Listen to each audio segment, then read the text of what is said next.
নমস্কাৰ। যোৱা 3 দিন ধৰি গৰিমা বৌৰ লগতে আছিলোঁ আৰু সেইবাবে কিছু জিৰণিৰ বাবে ঘৰলৈ আহিছিলোঁ।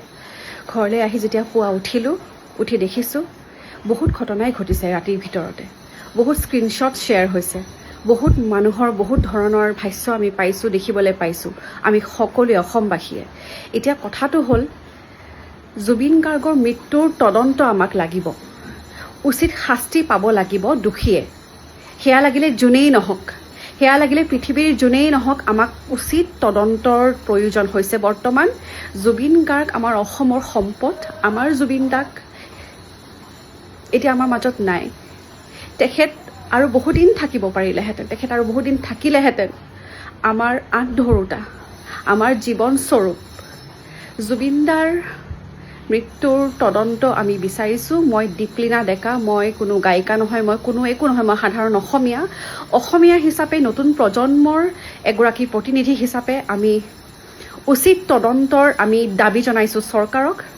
দ্বিতীয়তে কথাটো হৈছে গৰিমা শইকীয়া গাৰ্গ হোৱা সহজ নহয়। মই বহু বছৰ পোৱা নাই, মই 10 বছৰ পাইছোঁ।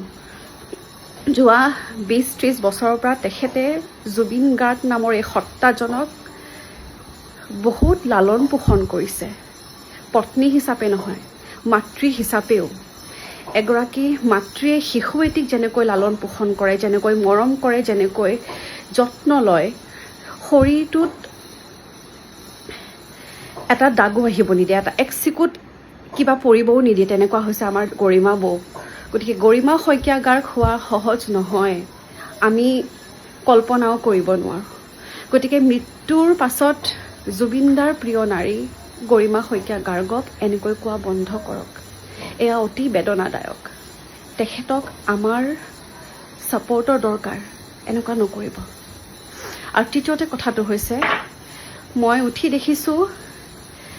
কালি দেখিছোঁ গুৱাহাটী ইউনিভাৰ্চিটিৰ এগৰাকী ছাত্ৰী শিৱাংগী ভট্টাচাৰ্যী, খুব সম্ভৱ মই ভুলো হ'ব পাৰোঁ, তেখেতে কিছু কথা কৈছে জুবিন গাৰ্গৰ বিষয়ে। জুবিন দাৰ কথা বহুত কৈছে, বহুত এবিউজ কৰিছে। তেখেতক মই অনুৰোধ জনাইছোঁ, মই দীপলিনা ডেকা এগৰাকী সাধাৰণ অসমীয়াই মই অনুৰোধ জনাইছোঁ, মই দাবী জনাইছোঁ তেখেতক ইমিডিয়েটলি বহিষ্কাৰ কৰক। গুৱাহাটী ইউনিভাৰ্চিটিৰ পৰা নহয়, গোটেই অসমৰ পৰা। আমি তেওঁৰ পৰা কাৰোৰে পৰা জুবিন গাৰ্গৰ বিষয়ে তেনে কোনো শব্দ নুশুনো।